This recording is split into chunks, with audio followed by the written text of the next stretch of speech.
Let everybody get in there in the back.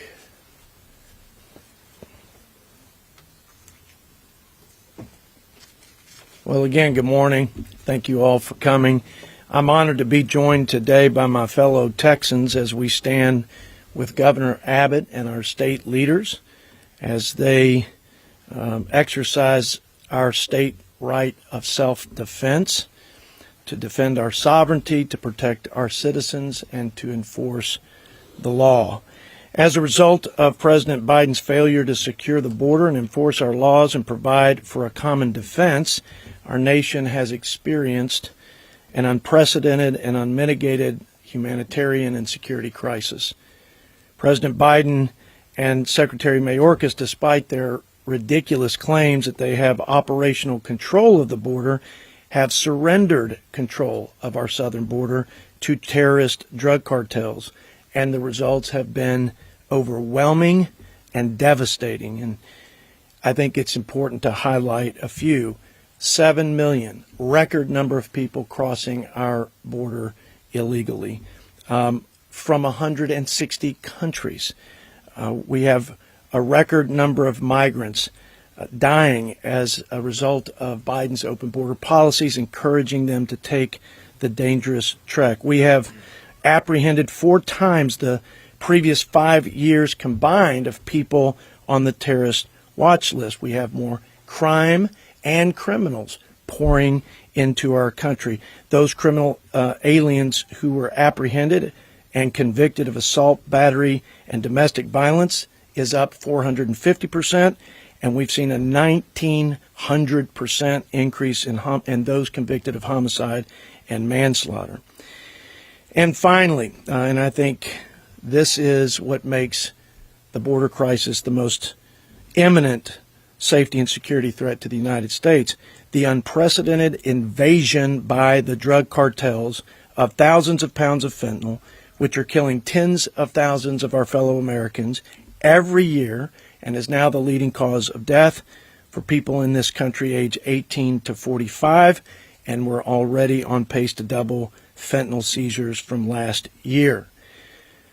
I think it's important to reiterate some first principles and fundamental rights as it relates to this border crisis. First, the sovereign states created the federal government, not the other way around.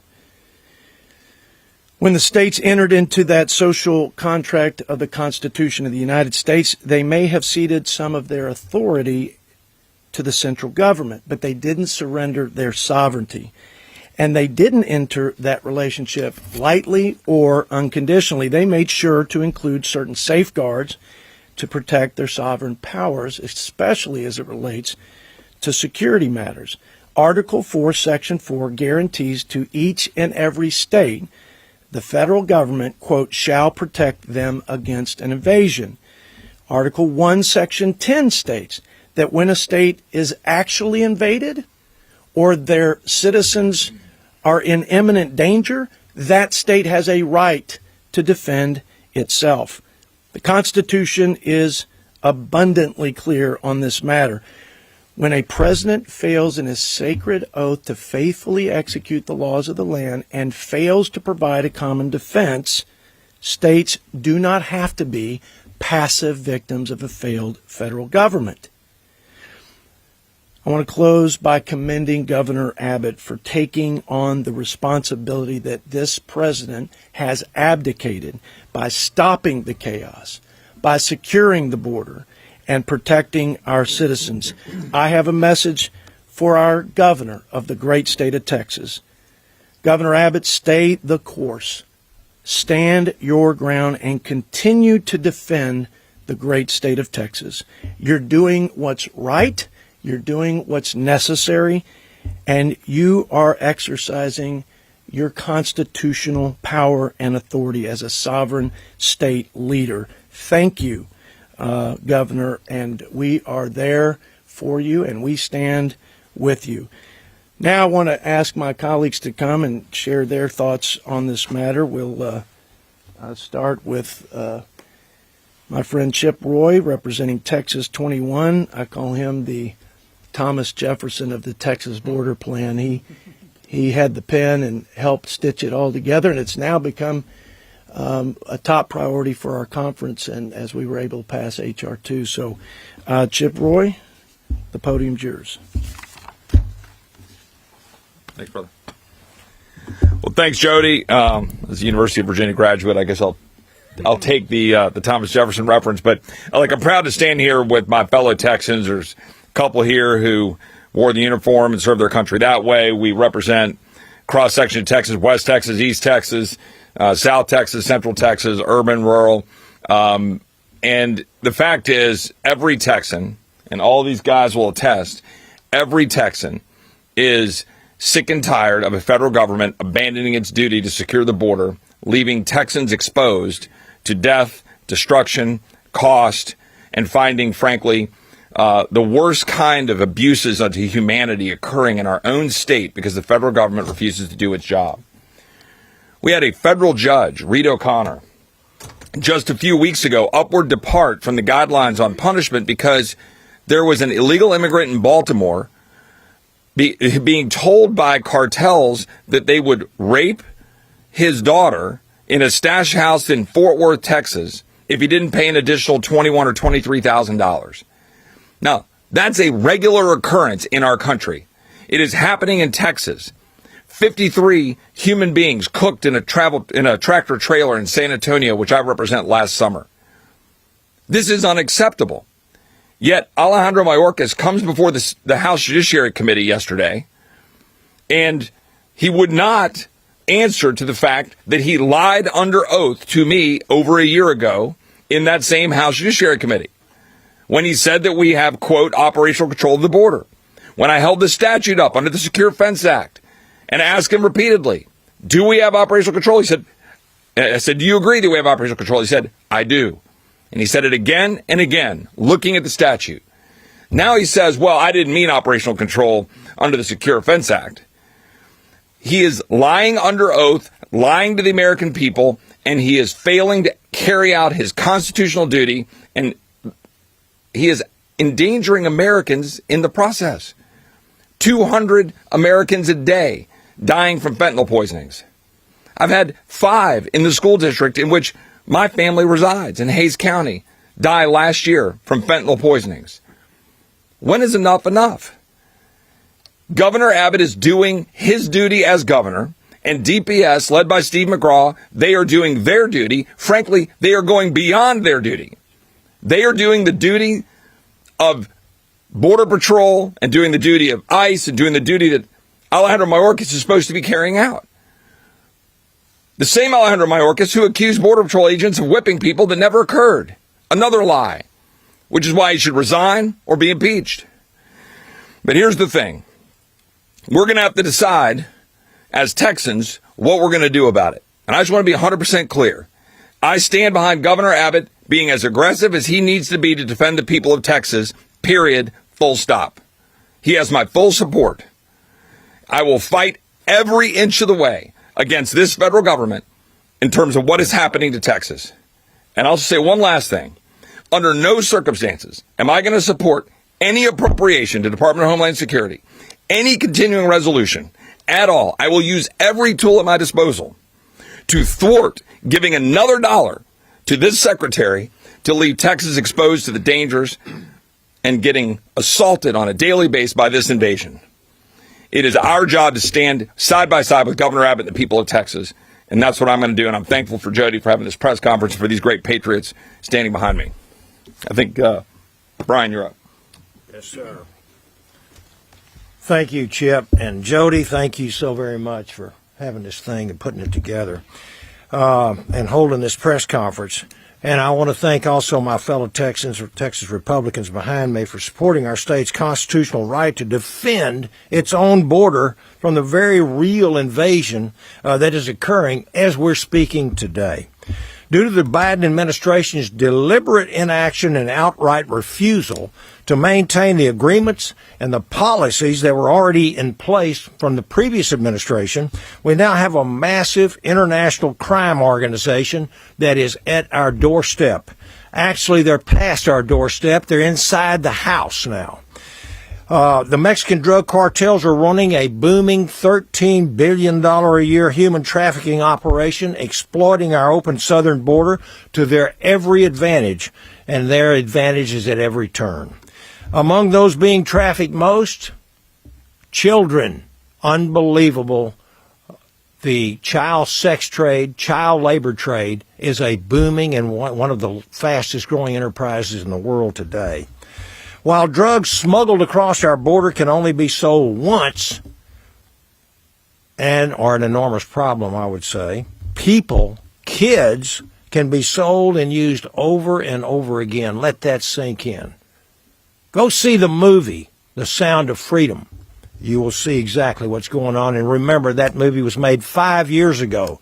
It is much more serious today under the Biden administration's open border policies. Unfortunately, Joe Biden knows every bit of this. And what does he continue to do? Absolutely nothing. Every day this administration ignores the southern border, more people are trafficked into the country by cartels, and more cartel-style violence wreaks havoc in our communities.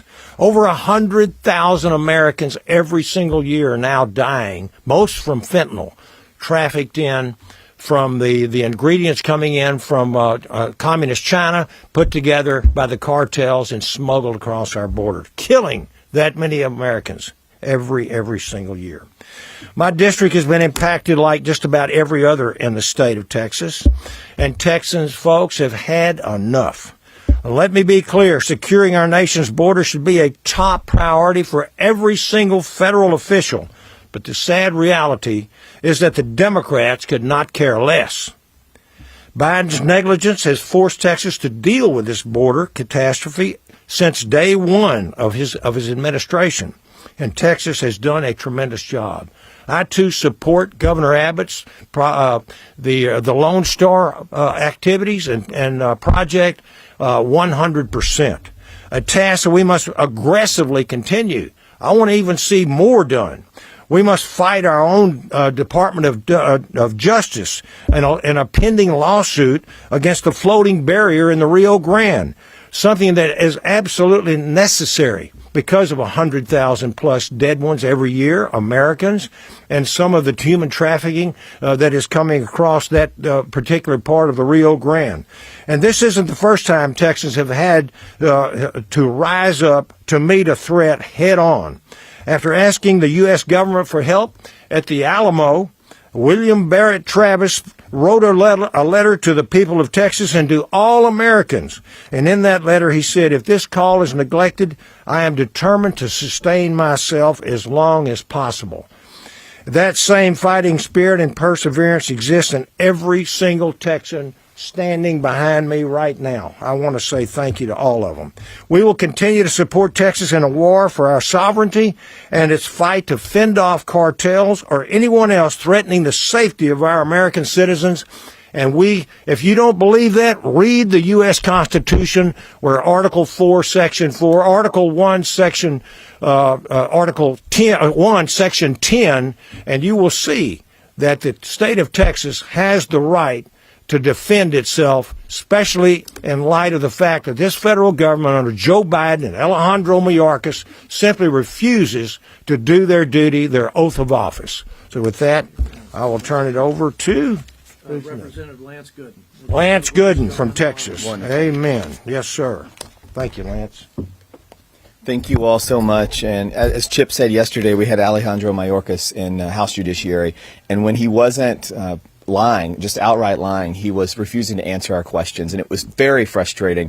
One of the things I heard him say and get praised by Democrats for was that the border is secure. If the border is so secure, what concern does this federal government have with what Greg Abbott is throwing in the river south of the Texas border? If the border is so secure, they should not worry at all about what Greg Abbott is doing. But I want to thank the governor for his efforts. We all stand behind him. We're very grateful. I also want to draw attention to a very serious problem. The non-governmental organizations down at our borders, from Texas to California, are fueling this increase in immigration. They're encouraging people to make the trip.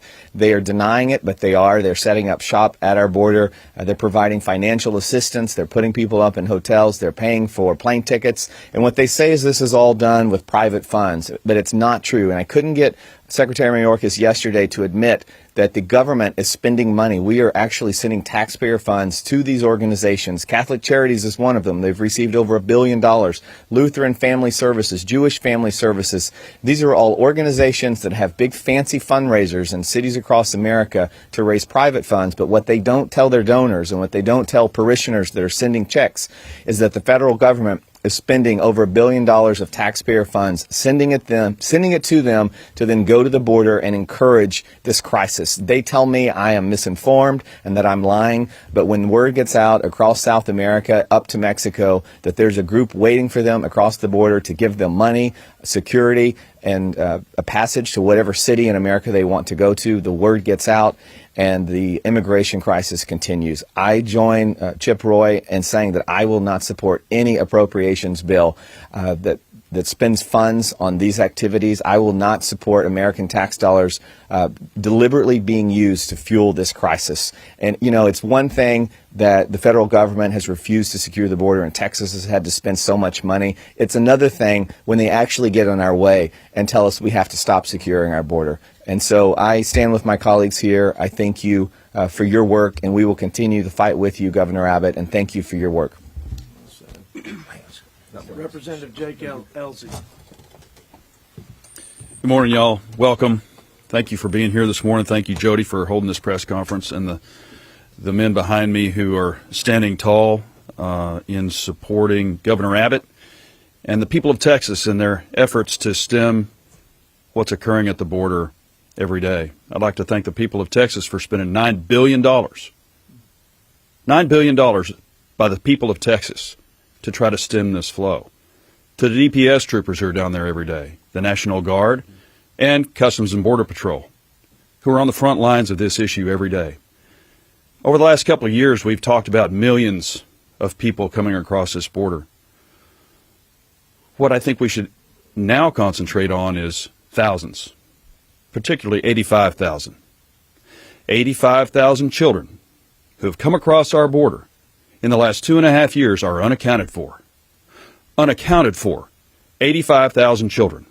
Everybody you see behind me is a husband and a father who would do nothing, who would do anything to take care of their kids.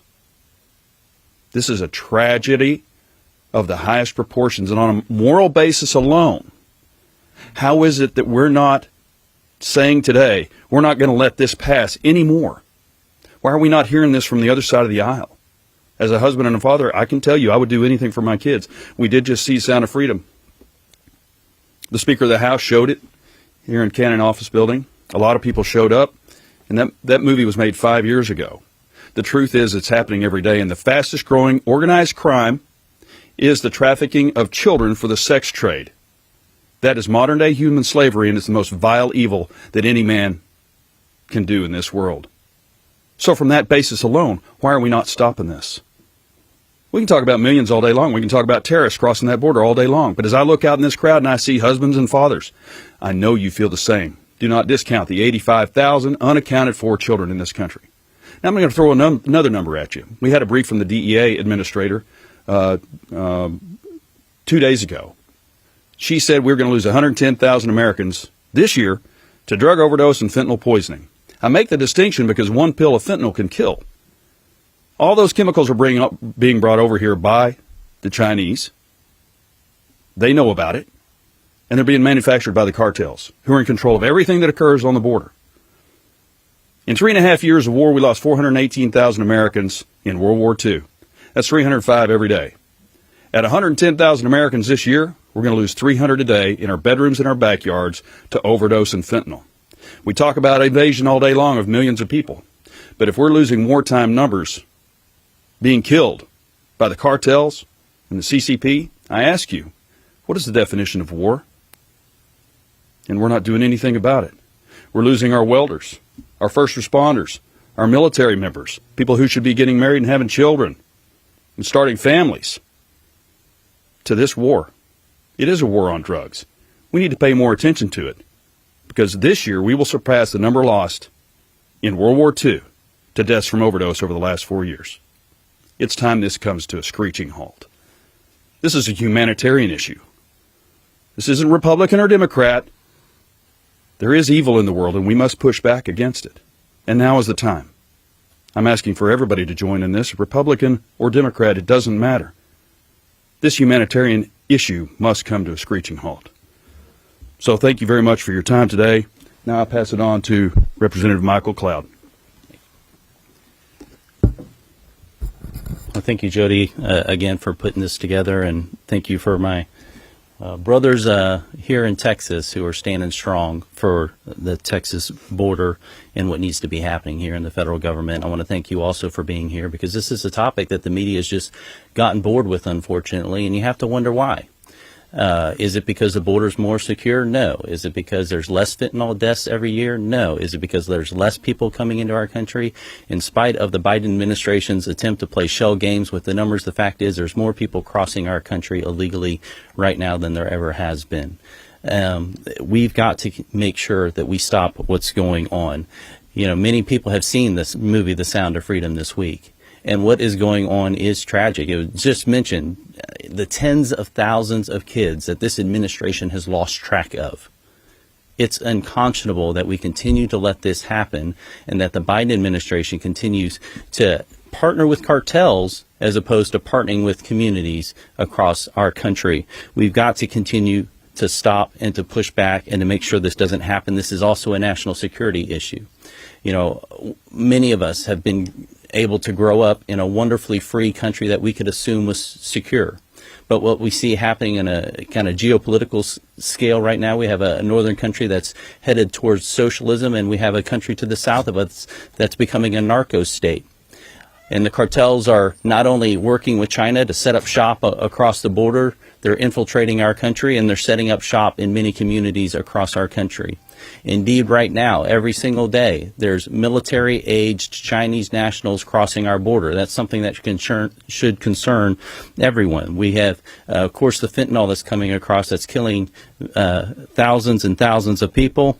And then we continue to have the human trafficking that's going on, and the tens of thousands of children that were lost. I would say that this administration is doing nothing about it, but that would actually be too generous.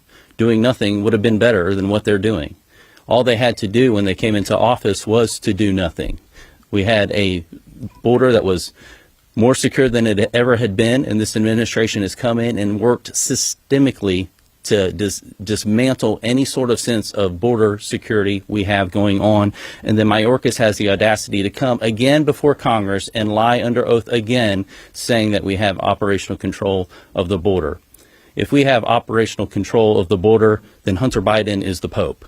This is unbelievable. This is not happening. It should not be happening. And when it comes to continuing to fund this, sometimes conservatives in the past, we've looked at funding and we thought, you know, if we can get the levels down to some sort of sensible spending, then, you know, that's a good day. We have got to stop funding evil. And we will continue to push back against any sort of bill, legislation that continues to send money to this administration to do evil things, to dismantle our security, and to make sure that the cartels are taken care of. We will work to do that.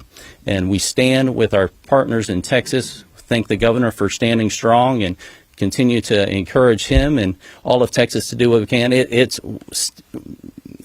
We're spending billions of dollars from our state, but it's also our local sheriffs who are going down to the border, our local law enforcement who are going down to the border and being deployed and taking time away from our families to do the job that our federal government should be doing. Texans aren't afraid to stand up and do it, but this is the federal government's responsibility, and we will, as Texans, continue to push back. And then from here in Washington, we'll continue to make sure that we pass out of this House legislation that will secure our border and stop funding the evil practices that we see going on in this administration. Rep. Keith Self. Well, thank you, Chairman, for doing this. This is a great opportunity. I was asked a question on the Mark Davis show this morning. What more can we do? It's almost anything. I appreciate the governor doing what he can, but there's plenty more that could be done by the federal government. But let's start at the state level. Title 32. This is an international border. We don't talk about it as though it is an international border. We would defend the beaches on our west coast and our east coast much more aggressively than we are defending the southern border. I think that at the federal level, we need to get past the concept of posse comitatus. That says that we don't use our military for internal police actions. Folks, this is not internal police actions. This is defending one of our international borders. The governor can do that under Title 32. The president can do it under Title 10 for the National Guard, or we can use the active duty military. And I know that for many people that's a bridge too far, but when you look at the inhumane treatment of men, women, and children coming across the southern border, we must do more. The sex trade. I understand that my colleague, Representative Cloud, has talked about The Sound of Freedom. If you've not seen it, go watch it, because it is only indicative of what's happening.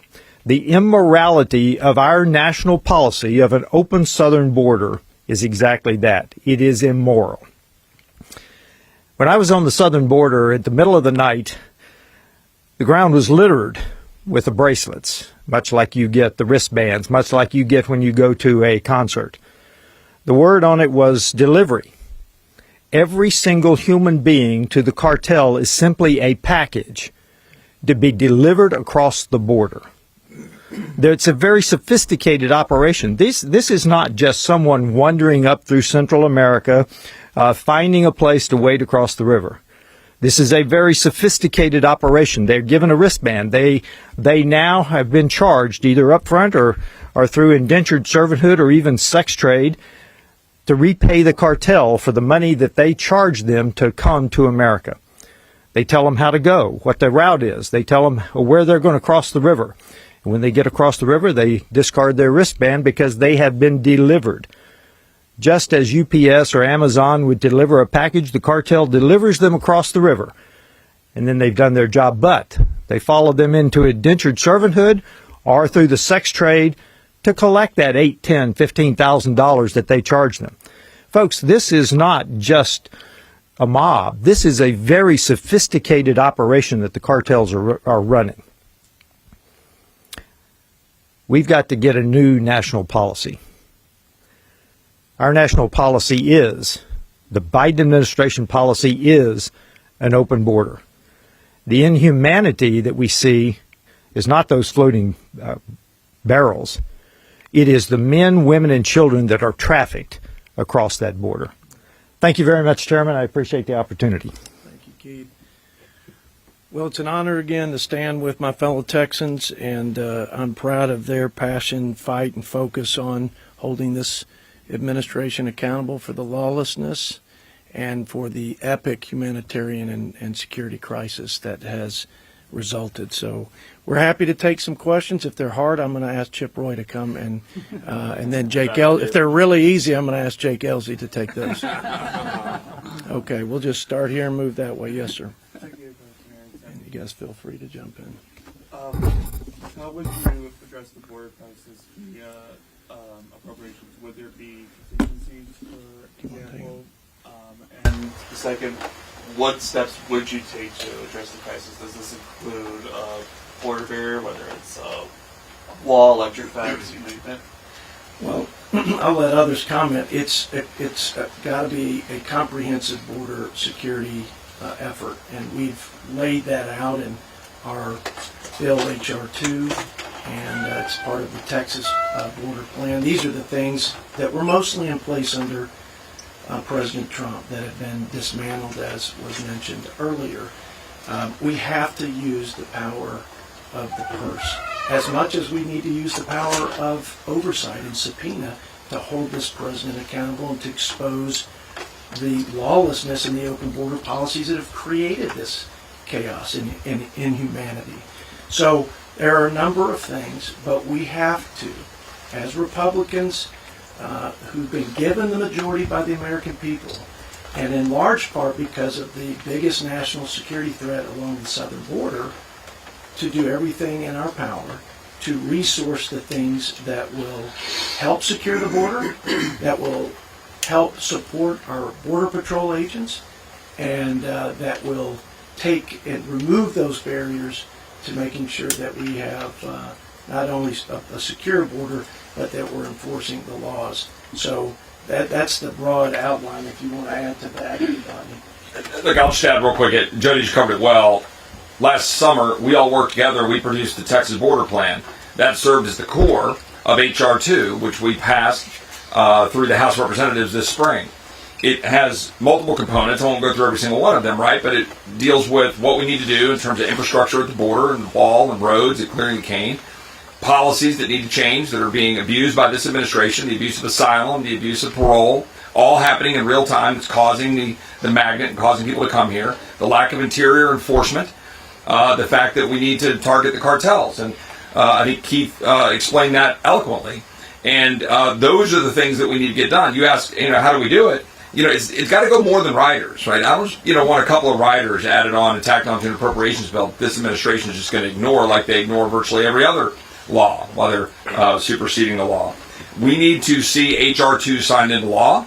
We need to see Alejandro Mayorkas removed. We need to see Texas paid back for the $9 to $10 billion that Jake described. We need to see action. And I don't know why we would continue to give money to a federal government from the Congress, which is given the power of the purse, which James Madison eloquently said was the actual barrier to the tyranny of the executive branch, having Congress have the power of the purse. Why would we fund a federal government that is at war with the people of Texas and endangering our people and endangering the migrants in the process? Yeah, just to put a fine point on it, at the end of the day, it's not as much resources and certainly new laws. It's a matter of political will that does not exist for this president and this administration to do their job, which is why the state of Texas is having to fill the void and do the job, unfortunately, that has been advocated by this president. Next question. Yes. So I have two questions for you. One is, are any of you up to date on a timeline for a possible impeachment into Mayorkas? And then secondly, do you think the fentanyl trafficking issue could be used as part of evidence for an impeachment inquiry into either Mayorkas or President Biden? You want to share? You want to? You go ahead. Well, look, we had a hearing yesterday. I made note that Alejandro Mayorkas lied under oath and saying that we have Operation Patrol the Border. He had conflicting testimony and in his testimony before other committees, both in the Senate and the House. I think that in and of itself is impeachable.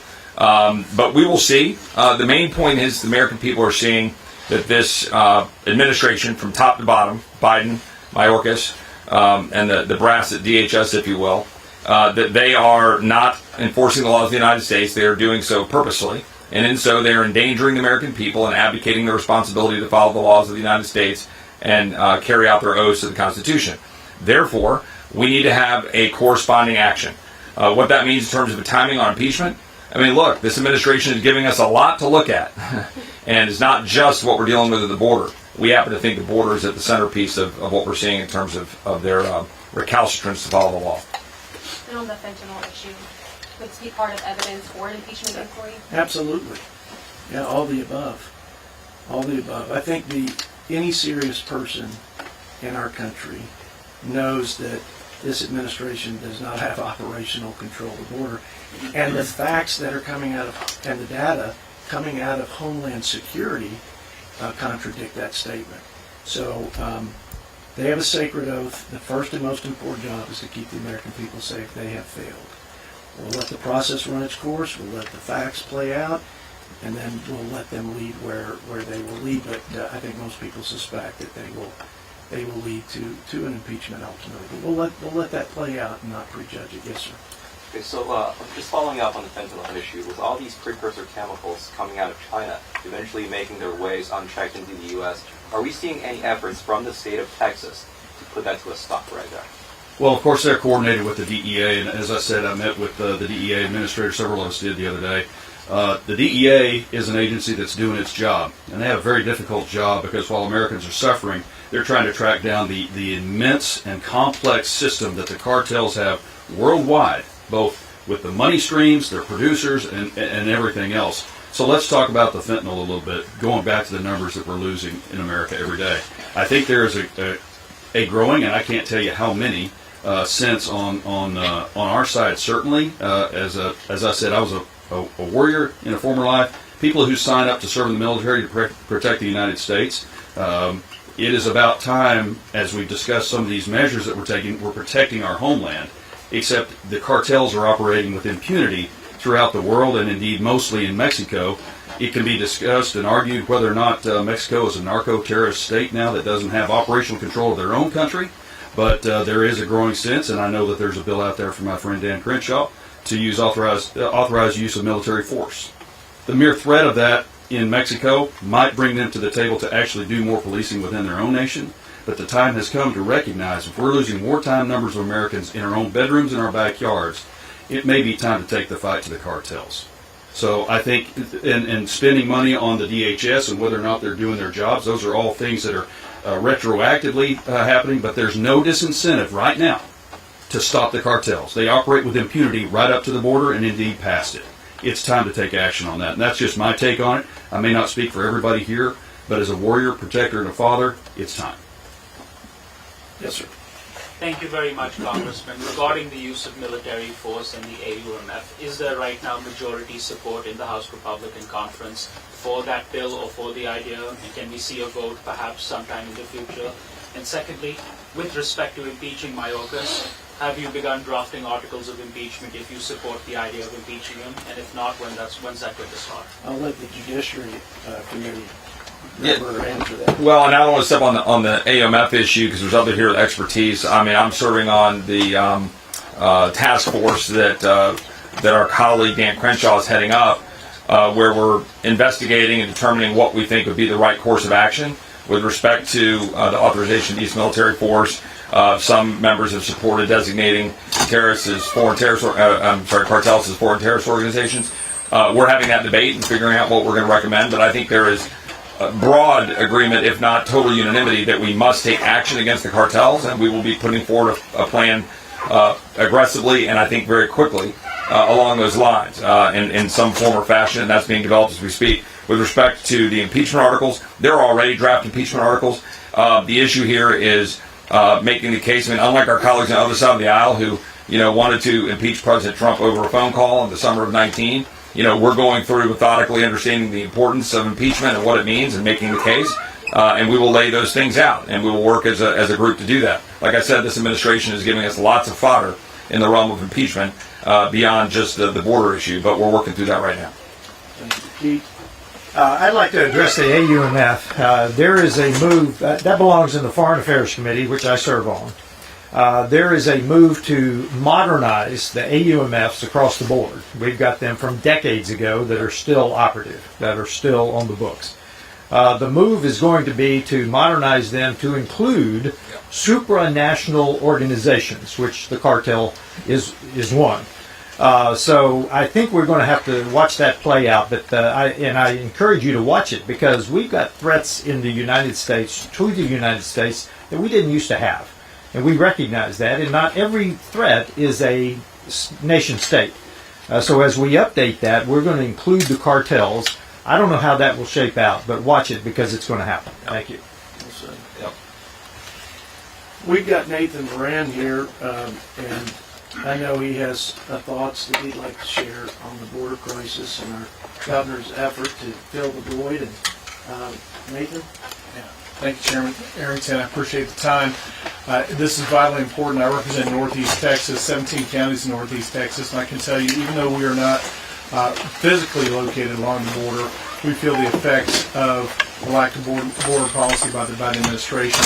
And one of the reasons why is, besides their lack of willingness to enforce the rule of law, is simply their unwillingness to prioritize those things that are most important. And you can see that in the budget that's been laid out by the president in his proposed budget. Not surprisingly, he has other priorities besides the border security. measures that need to be put in place. Biden's proposed budget for the Department of Homeland Security this year requests only $535 million in border security technology. At the same time, it requests a full $3.9 billion on DHS's climate resilience programs and an additional $123 million for DHS to, quote, support market-shaping investments into zero-emission vehicles. Now, I think those priorities are upside down. We see it also in the allocation of personnel for border security measures in 2016, in fiscal year 2016, under the Obama administration. The U.S. Immigration and Customs Enforcement had 805 full-time equivalents for fugitive operations. Last year, there were only 721, and this year, in President Biden's budget, he only requests 733. That's incredibly low for the work that needs to be done by fugitive operations.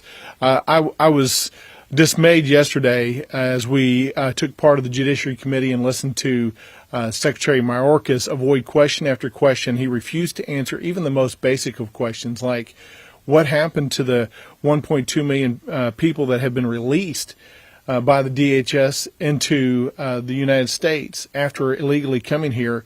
Have they actually had their cases adjudicated? Has anybody been deported as a result of those adjudications? The chairman yesterday, Chairman Jordan, pressed on this issue several times and never could get even the most basic of estimates from Secretary Mayorkas. And then simply what's being done to track down the 1.5 million gotaways in addition that have successfully evaded apprehension since President Biden was sworn into office. It's incredible to see the lack of transparency by this administration and the lack of action, which drives Texans to say we've got to step up and fill that gap where the gap has been created by inaction here in Washington, D.C. So we applaud Governor Abbott and his actions to step up and to fill that gap, deploying these floating marine barriers, signing landmark legislation such as to designate Mexican drug cartels as foreign terrorist organizations, to expand the authority of U.S. Border Patrol agents who have completed training from the Texas DPS to include arrest, seizure, and search at the established border checkpoints, and to legalize the use of unmanned aircrafts to monitor the Texas-Mexico border as part of Operation Lone Star. This is good and it's important work. It's work that Texans, frankly, shouldn't have to be doing if the federal government would step up, if this administration would step up and to do the job it needs to do on the southern border. So I applaud Governor Abbott for his efforts. I am ashamed of the efforts we've been doing here in Washington, D.C. We've passed a really great bill out of the House. It's now stuck in the Senate on border security, has a lot of the important things in place that need to happen, bringing back some very important policies on the executive side that should be enforced presently but are not being enforced presently. We need that bill to move forward. And if we continue to shirk our responsibility here in Washington, D.C., Texans have no choice but to step up and defend its homeland as well. Thank you. I appreciate your time. Thank you, Rep. Moran. We'll take one more question, then we'll adjourn. So I have a couple questions Yep. about the legality of all of this. Yeah. Does Texas authority to put this border barrier in and do whatever else it's doing hinge on the courts agreeing with what is an untested theory, invoking the evasion clause? Yeah, it's a great question, and I think probably most relevant to what's happening in Texas.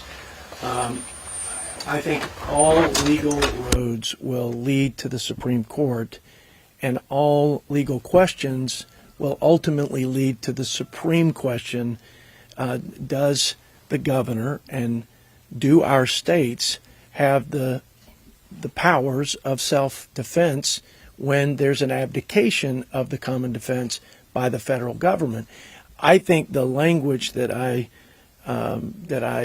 mentioned or read earlier from Article 4, Section 4, and Article 1, Section 10, I think is plain, and I think it's clear, and I think it's explicit that, in fact, the governor and the leaders of all sovereign states have that right. And I think it's obviously plain for all Americans to see that, and when you look at the data, it obviously supports the fact that there is imminent danger. Whether you believe there's an invasion that has actually occurred, I would submit to you that we have been invaded with drugs that have killed tens of thousands of Americans. That has been enabled by the cartels. I think this administration has ceded operational control to those cartels. And but whether or not you believe there's been an actual invasion, the Article 1, Section 10 says actually invaded or imminent threat such that will not permit delay. Well, there's been enough delay, and it's time for our sovereign states to fill that void for the sake of the safety of their citizens. So yes, that will be meted out ultimately at the Supreme Court with that fundamental question. There may be other legal, in my opinion, petty and political legal maneuvers to harass the governor of Texas and to impede his efforts to protect our citizens, but that will be the ultimate question. So that clause that you're referring to about the danger, Yeah. it's often referred to as the states have the right to defend themselves, but it actually says engage in war. So could, under this legal theory, which is encapsulated in your resolution also, couldn't the state of Texas send its National Guard across the border?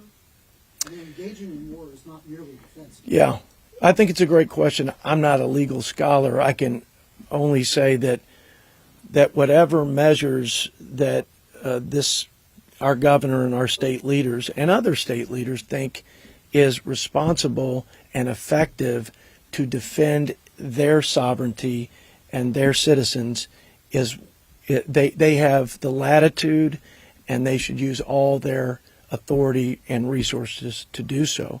So there are probably other measures that could be deployed, and as you heard from my colleagues, and I'll echo them, they need to be as aggressive as they have to be to make sure that, for the sake of the poor, vulnerable people being abused because they're being encouraged to come because of the open border policies, but most importantly, because of our constitutional obligation to protect our citizens as the first and most important job. So it will play out in the courts. It's a great question.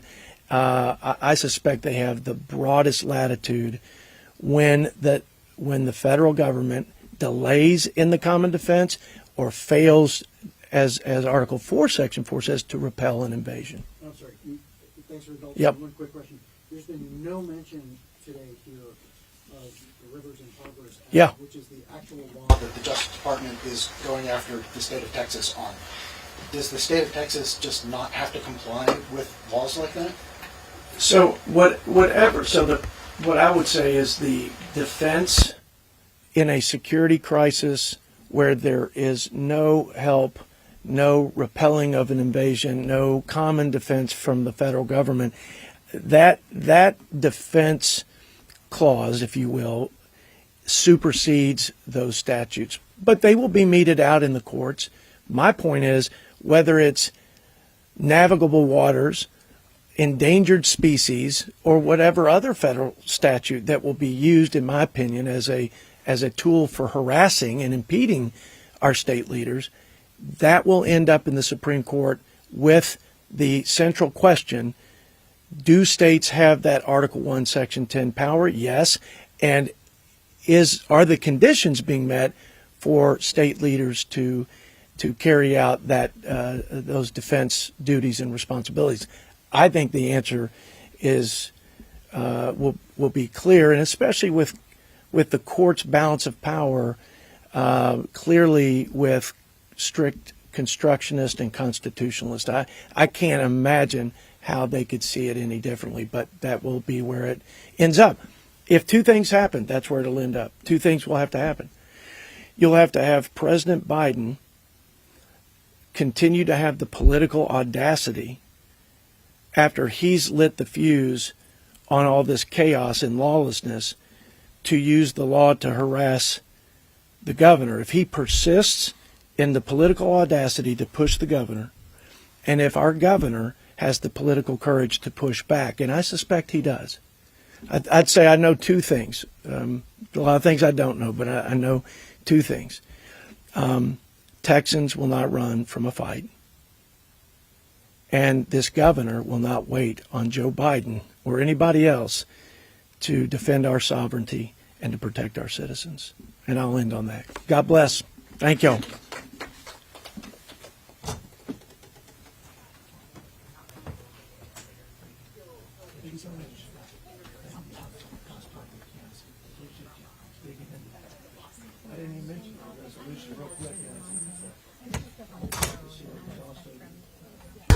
Maybe we can have some lights.